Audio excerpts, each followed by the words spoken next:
you add up the vibrations of 10 650s, you will get the amount of vibration that you see on a 350, because they see a Royal Enfield from the back and they will think that okay, it's just a Royal Enfield, man, why are you cruising in 120 and blocking our way? So what I do is like,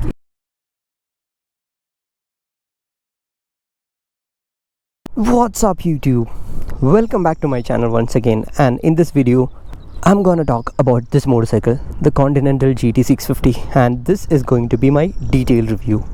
So before this review starts, I want to introduce my motorcycle sponsor, who is Royal Brothers. And Royal Brothers is a motorcycling company and they are across India. You can go and check out their website, it's there in the description, and you have a discount code also. So if you want to rent this motorcycle or any motorcycle across India, even super bikes, you can go and check them out. So without much ado, let's get into the review. So I was riding this motorcycle for a few days now. So to be exact, I have spent 4 days and 4 nights with this motorcycle. I was just enjoying this motorcycle wholeheartedly, taking all the positives and living with the negatives. So this video is going to be like that. So first, let's talk about the comfort itself. So to talk about these kind of seats, these seats are ultimately comfortable in the sense this is neither too soft nor too hard. And I have done a tour on this motorcycle like 700 kilometers, and this seat didn't give me any problem. And in fact, you can sit over here and have a much more comfortable riding posture, or sit over here and you can have a very sporty retro kind of a riding posture.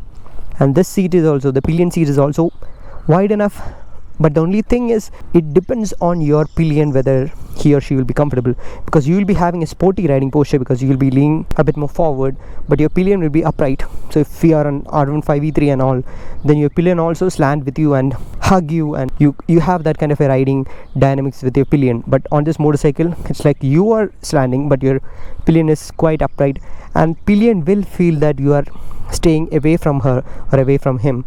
So I get this feedback from my pillion, and that's why I'm talking. Yeah, let's see the riding posture. So I mean, if you have clicked on this video, then probably you love the GT, otherwise you wouldn't have clicked it.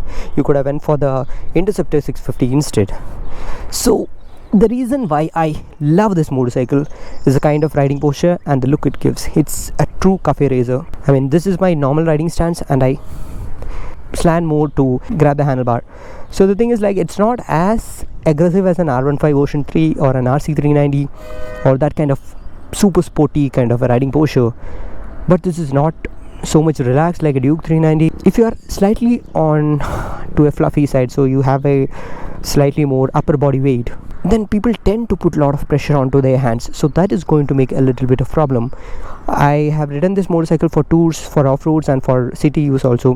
What I found is that, you see my leg posture, you see I have completely planted foot on both sides. I'm not a so tall guy, but I'm truly comfortable. But the only thing is, it's very heavy.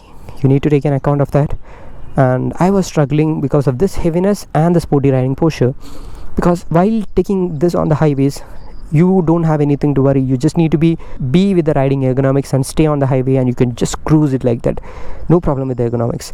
But be on the city, you tend to put a lot of pressure and you will get pain over here as well as on the upper back. And to be exact, on the upper back means the portion where your arms connect and the place where the spinal cord is.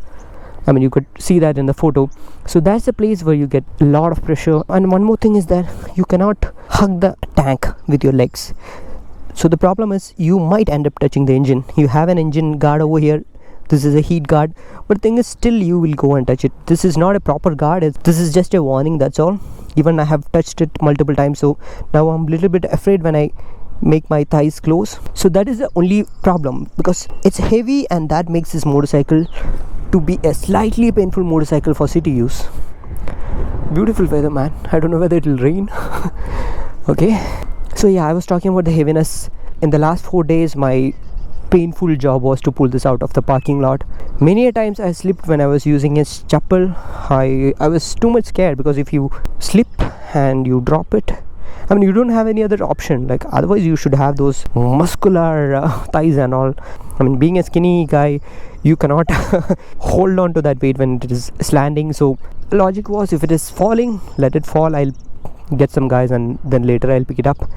So it was very heavy. I was asking my pillion to pull it back whenever I have parked onto a slanting parking lot, and on Normal surfaces it is okay. For city it's kind of an okay motorcycle. For highway it's a wonderful tourer. If you want to know the exact highway review of this motorcycle, I have done it. You can go and check it out.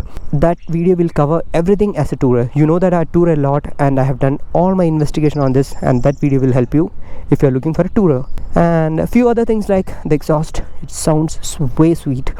The low and the mid RPM is very nice. You will get a feel that it is almost has an influence of the Triumph Tiger exhaust note, plus what you see in a Harley Davidson street rod, and it is very nice to hear. It is sweet. I'm not revving it out so much. I don't want to attract the villagers for this reason. Okay, let's talk about the engine refinement. The engine is very refined. Bottom or the top end, it's very refined. Vibrations are very minimal. I could say that you add up the vibrations of 10 650s, you will get the amount of vibration that you see on a 350. So that's my confidence level on this motorcycle. It is the most refined and the most vibration free motorcycle Royal Enfield has ever made. The lower and the mid RPM is like nothing. If you take it to the higher revs, you could feel a slight amount of vibration on the handlebar and slightly on the foot peg. That's all. No vibration on the seat. I could tell that because I was touring on this day long. That means I did a one stretch like 200 kilometer in one single stretch. I mean, believe me, I didn't felt any kind of pain or any discomforts. The only one discomfort is that I feel that this is slightly onto a taller side. It could have been slightly a bit more lower, because even with my height I feel like my leg is little bit cramped. That's the only issue, otherwise no problem. So refinement wise, it's beauty. And if you ask me how powerful it is, I cannot compare this 650 with any of the other 650s like a Versys or a Ninja or a CBR 650. It'll be cruel to do that.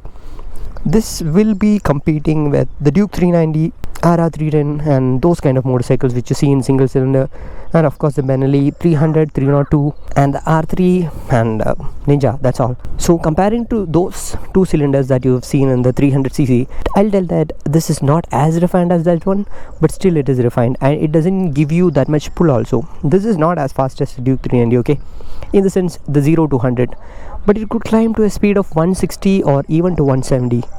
I have tried it till 120 speed. You will face considerable amount of wind blast, and after that 120 to 140 it is kind of a too much of wind blast for me, because wind just comes and hit your chest like that. After 140 there is a stability issue that I felt, because the bike was a little bit wobbling, and after 150 I didn't feel much of a confidence, man. I need to be honest with you guys, because I mean on our roads, that too with this brake setup, I didn't feel that.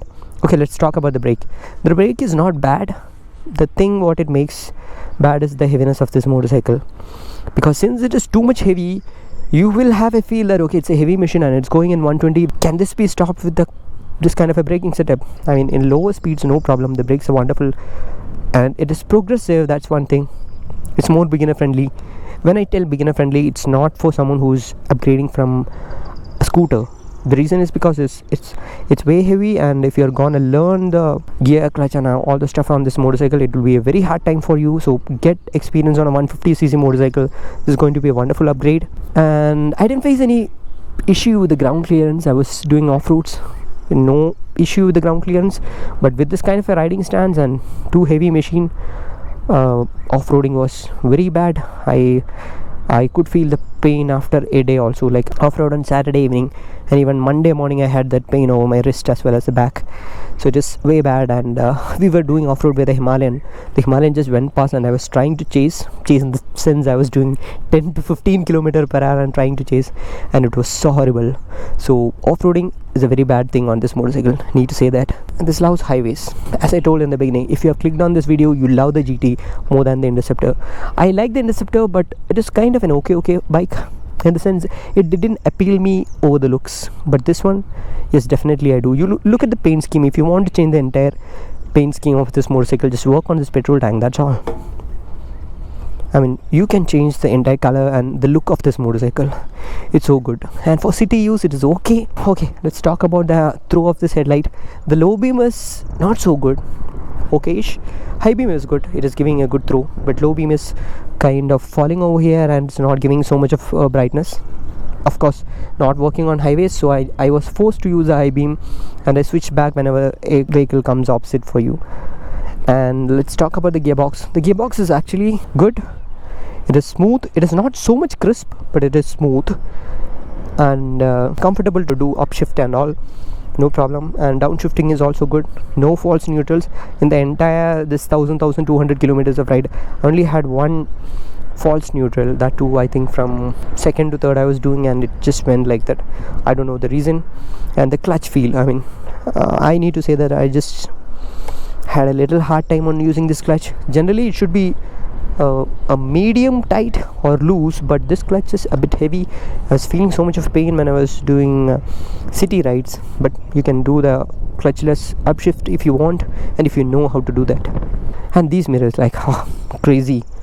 I mean, it's not working so good. I'm not that guy who has a broader shoulder and all, but still this mirror is not giving good visibility. I mean, after 80 km/h, this mirror shows a slight kind of buzz feel, the buzz vibrations on this. It's not because that the vehicle is vibrating. Anyway, if the engine is running, you'll have a slight amount of vibration coming in, but if you use a gloves, you're not going to know that. But if you see onto the mirror, you'll see that. That's because this thing is not so good. I mean, if you are planning to own this, go for a better mirror. And let's talk about the heating. So I took this motorcycle onto the worst of the worst traffic in Bengaluru, and I need to tell that this has passed the test. If you want to see that, just go and see that video. It's like putting this onto a torture test. I just want to know how this motorcycle react in pissed off traffic.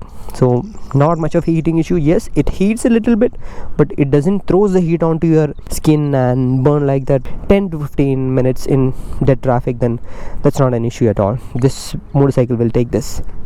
Taking a U-turn is kind of an okay if you're a moderate or an advanced rider.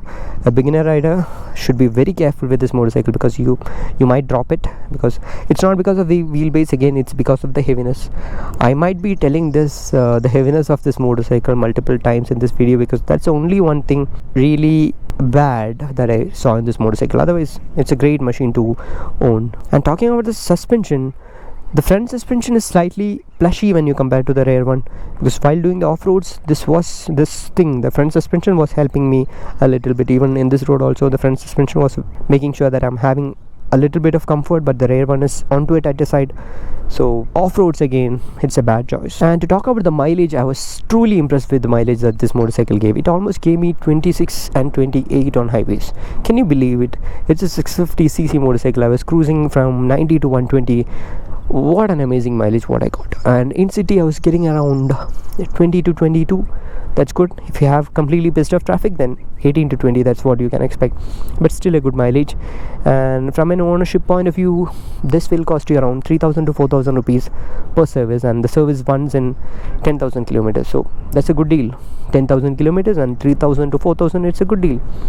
Looking at the segment, it's dead cheap. And looking to the competitors like Duke or the RR310 or the Dominar, it's much affordable. Let's look at the instrument cluster. So this comes with all the basic stuff. The fuel meter, which is like crap. It was not working for me all the time because it was showing wrong readings many times. Odometer, 2 trip meters, the speedometer, the RPM meter, that's all. It's very basic. It misses out the side stand indicator, but still it has a side stand sensor. It will turn off if you try to put the first gear, even if when the stand is on. And it misses out a gear shift indicator. I mean, yeah, I truly feel that it should have been there, because most of the motorcycle in the segment is having this thing. So the verdict is, if you're looking for a city motorcycle and tourer, yeah, you have a great motorcycle. Off-roads, I don't suggest much because of the same reason which I told. And let's go for a spin and I'll show that what all I told, what it makes sense. And yeah, one another thing which I forgot to tell, that it has a very less tank capacity. I was filling the fuel then and now. It was running around 200 to 220 kilometers between the full tank to the empty tank, which is showing in this. Okay, I didn't like that. It was showing wrong readings first of all. Let's go for a spin. So yeah, you could feel my breath when I take that out of the stand. Okay.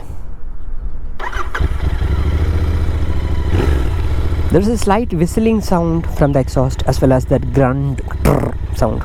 It's nice. So you could see that the front suspension is taking the unevenness on the road, but I mean, I could feel each and every bit on the road on my butt, because the rear one is a little bit stiffer. So let's hit the road and I'll show you the power delivery and the stable speed and all. So there is nothing scary in the power delivery. You could see that I have left the clutch completely and just relying on the accelerator to do all these kind of minimal off-roads.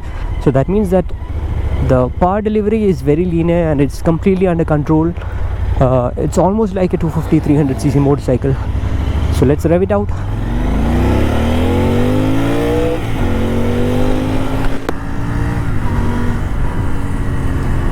So you see that this doesn't give you that fearful feeling like a Duke 390. It was much easy, and you might have noticed that in low and the mid RPM you will feel that this is a very premium motorcycle, but when you reach the higher RPMs you will feel that it's a kind of a Royal Enfield like the 500s and all.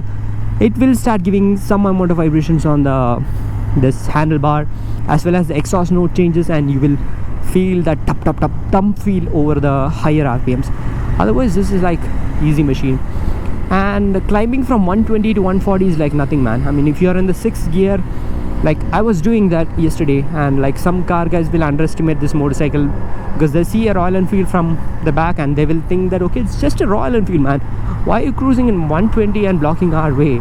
So what I do is, like, if I have this kind of a distance, I'll just twist the throttle and I get 140 in no time from 120, and you can even go to 160 no problem. But as I told, the stability issues, that's what I'm feeling. So this is like 110 and I'm very comfortable, no vibrations. Moving on to 120, I will have more of a wind blast issue, but this tank bag is saving me now. But gone past 120 to 140, it's okay, depends on your road. If it is safe, you do that. And past that 140, then I'll say that there is a stability issue. The Pirelli tires on this motorcycle is giving confidence, but still it's a heavy machine, man. Again, I'm telling that it's a heavy machine, so cornering is not a very good option on this motorcycle. You have other motorcycles, even this aggressive riding stance is not providing that much of a confidence that I expected from a cafe racer like this. If it could shed some weight like 20 to 30 kg, I mean, I'm just telling that easily, okay, shedding 20 kg or 30 kg is a huge task, but still, if Royal Enfield could do that, that's something wonderful that you could do with this motorcycle. And you see, now we are going in 80 is nothing a speed, the power band hasn't kicked in. It's like I've started using 1% of the throttle, nothing much. That's why I told this is unlike any other Enfield that has ever made. And I will tell that the Interceptor 650 will be much more comfortable if you're considering yourself as a little bit fat or fluffy. And if you want to do a lot of off-roading, then either go for the Interceptor 650 or you wait for the Himalayan 650 to come. That'll be a good option to do that. But this one is for people like me who would like to have this kind of a riding stance and you want to enjoy the corners like anything on a cafe racer, but still it's heavy. So that's it with the complete review of this motorcycle, and thanks once again for Royal Brothers and giving me this motorcycle for a longer review. And so just go and check them out. And don't forget, there is a giveaway coming, so stay tuned with the channel for the updates. So as always, show some love in the form of likes and comments. See you in the next video. Until then, bye bye.